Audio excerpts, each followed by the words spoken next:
nous sommes à la ville de Butembo, à l'est de la RDC. Le chef de l'État, Antoine Félix Tshisekedi Tshilombo, a décrété l'état de siège au Nord Kivu et à Ituri. Comment la population de Butembo a accueilli le message du chef de l'État, Antoine Félix Tshisekedi Tshilombo, après avoir décrété l'état de siège au Nord Kivu et à Ituri? Suivez les différentes idées de la population de Butembo.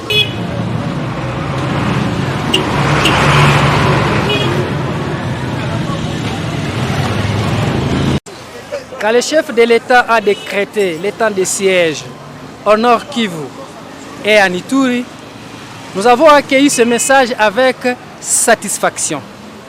Pourquoi?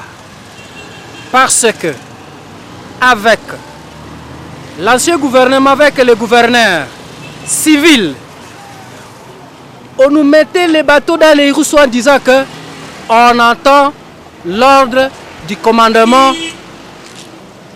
suprême. Mais avec un militaire, nous espérons qu'il n'y aura plus de chute, soit en disant non, nous attendons le commandement à partir de la hiérarchie.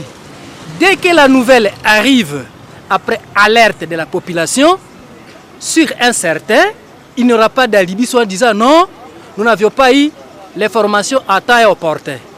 Un gouverneur militaire va donner directement le commandement de frapper dur et fort.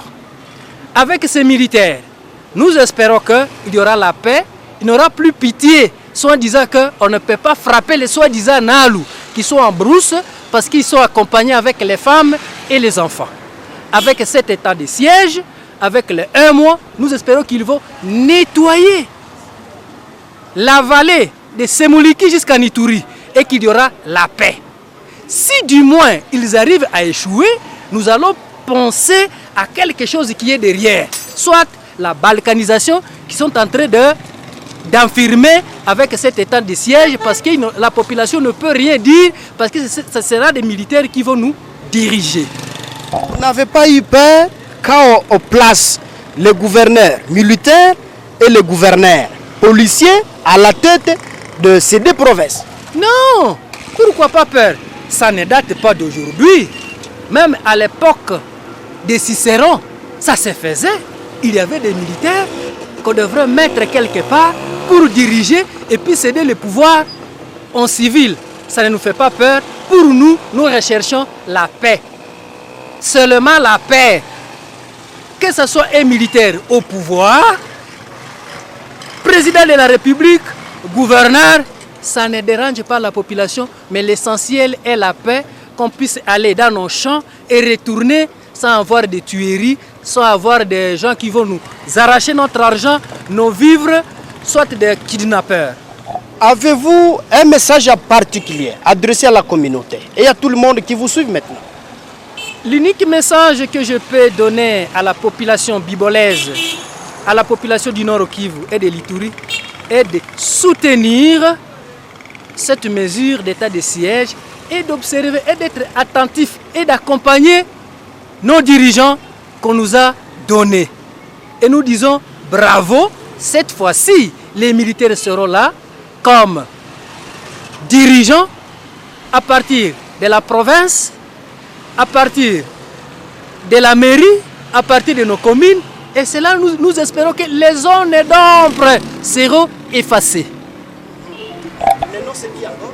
Je réponds au nom de Moussouba Boniface. Merci beaucoup.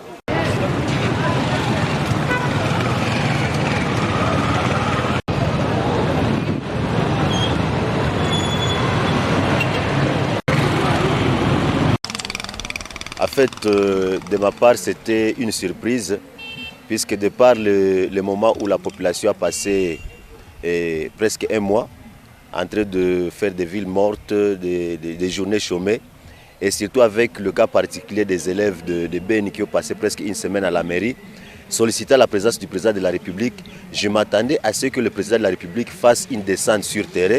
Surtout qu'à un moment donné, il avait promis lui-même de venir habiter avec la population du Nord Kivu afin de compatir et voir comment apporter une solution à ce problème qui a tellement duré, qui a vraiment tellement traîné. Voilà. Espérez-vous à la paix à partir de ce temps du siège? En fait, je ne suis pas un peu très accueillant par rapport à l'état de siège, puisque ce sont les mêmes militaires qui sont ici à Butembo et à Beni. Ce sont les mêmes militaires qui vont participer à l'état de siège. Quant à moi, il fallait qu'on puisse changer ces équipes-là de militaires qui étaient ici et les amener à l'ouest. Et les équipes qui sont à l'ouest, pouvoir les amener au niveau du nord et de l'Ituri. Mais avec les mêmes militaires qui sont au niveau du nord Kivu et au niveau de l'Ituri, pour moi, c'est avant l'état de siège égal après l'état de siège. Vous n'avez pas peur de ces gouverneurs militaires et policiers? En fait, dire peur, pas du tout. Mais seulement que c'est un problème aussi de confiance. Puisque je me répète, j'ai dit que ce sont les mêmes militaires. On a fait qu'amener des gouverneurs militaires, entre guillemets, mais qui vont travailler avec les mêmes militaires qui étaient là avant l'état de siège. Et ces mêmes militaires qui sont sur le terrain vont travailler après l'état de siège. Donc pour moi, c'est la même chose. Donc avant l'état de siège égale après l'état de siège. Merci.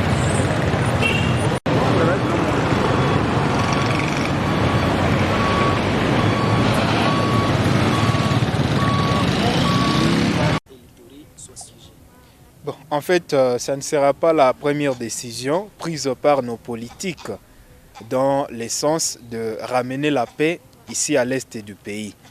Donc, nous acceptons toutes leurs décisions, toutes les décisions qu'ils prennent, pourvu que la paix revienne dans notre contrée. Donc, que ce soit l'état de siège ou quel autre état d'exception, nous les acceptons pourvu que la paix revienne dans notre contrée. Donc, c'est un message que nous accueillons. Cette fois-ci, ça n'a pas été qu'une promesse, parce que dans l'état passé, on nous a annoncé de promesses comme, je ne sais, des opérations de grande envergure, mais qui n'ont jamais été effectives jusqu'à aujourd'hui. Alors, pour le fait que l'état de siège a été annoncé, et est déjà instauré, un état que nous vivons, si c'est l'état qui va nous conduire à la paix, nous l'accueillons et nous allons l'accompagner. Vous n'avez pas peur quand on met des militaires et policiers à la tête de la province? La peur, on ne peut pas la manquer, mais entre nous tuer chaque jour, entre écouter des coups de balle, des bombes qui éclatent par-ci, par-là chaque jour, et nous priver de nos droits pendant un moment. Qu'est-ce qui peut amener peur par rapport à l'autre? Je crois que la peur est là. Cette peur consiste à nous priver de certaines libertés, comme il a été annoncé par les autorités conformément à la Constitution. Nous n'aurons pas toutes nos libertés, tous nos droits. Mais nous acceptons de souffrir de cette façon-là, parce que nous souffrons déjà beaucoup, pourvu que la paix revienne dans notre contrée. Avez-vous un message particulier?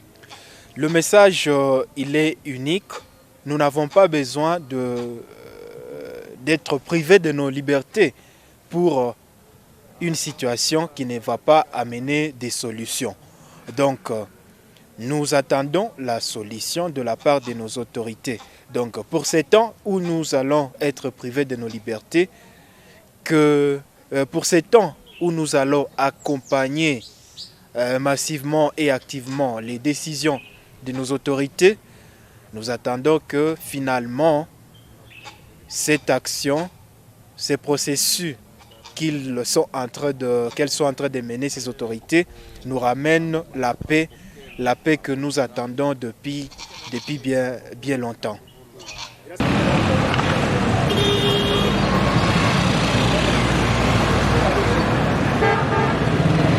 Nous avons eu les formations, nous avons appris des crédits au nord Kivu et à l'Ituri.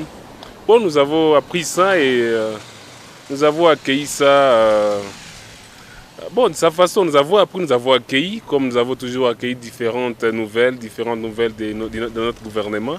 Nous avons accueilli ça. Vous savez que c'est la guerre qui est en train de nous déranger depuis plus de 7 ans chez nous, au nord Kivu, précisément à Beni. En tout cas, ça nous dérange beaucoup et on nous dit que l'état de siège va venir résoudre notre problème de sécurité. Nous voulons la sécurité. Bon, on nous dit que c'est l'état de siège qui peut être une solution, c'est une stratégie pour mettre fin, pour éradiquer ce genre de massacres que nous sommes en train de vivre, qui nous blessent. Bon, nous nous disons, est-ce que c'est ce qu'il faut? Nous accueillons ça. Bon, moi personnellement, j'ai accueilli ça. Bon, je me dis, est-ce que c'est ce qu'il faut? Mais j'entends voir les résultats de cet état de siège. Je ne sais pas ce que ça va donner. C'est notre toute première expérience chez nous, dans notre pays. Nous allons voir, nous attendons voir ce que ça va donner comme résultat. Vous n'avez pas peur quand on a mis les gouverneurs militaires et les policiers à la tête des provinces? Bon, des militaires à la tête des deux provinces, c'est très intéressant. Ça nous intéresse beaucoup, mais nous nous posons beaucoup de questions. Est-ce que, bon, les militaires sont eux qui sont au front, qui combattent, qui sont au front pour combattre les rebelles. Mais maintenant, on leur met au pouvoir pour dire que quand ils sont là, à la place des civils, ce sont eux qui vont amener maintenant la paix. Bon, nous disons, bon, nous nous posons toujours des questions, les militaires. Bon, est-ce que les gens ont confiance aux militaires, avec expérience avec les militaires? Bon, moi personnellement, bon, je me dis toujours, si c'est la stratégie qu'il faut pour que la paix revienne chez nous. Tout ce que nous voulons chez nous, nous habitants, nous voulons la paix. Nous ne voulons que la paix. La paix, que la paix revienne, que ces massacres finissent, que nous vivons des jours tranquilles, que nous vivons des nuits qui sont vraiment tranquilles. Bon, on dit les militaires. Moi, personnellement, je me dis, je suis encore prêt à toute stratégie. L'essentiel est que nous ayons la stratégie qui va nous donner la paix. Si c'est pendant un mois, les 30 jours que la paix peut revenir chez nous, avec la stratégie là, il n'y a pas de souci. Mais moi, je me dis, est-ce que les autres ont confiance aux militaires? Moi, je ne sais pas. Mais personnellement, je ne dis rien, mais je me dis, faut-il les militaires? Bon, ça va. S'il faut ça, que la paix nous revienne. Il suffit que la paix nous revienne. Rien que ça. Oui. Merci.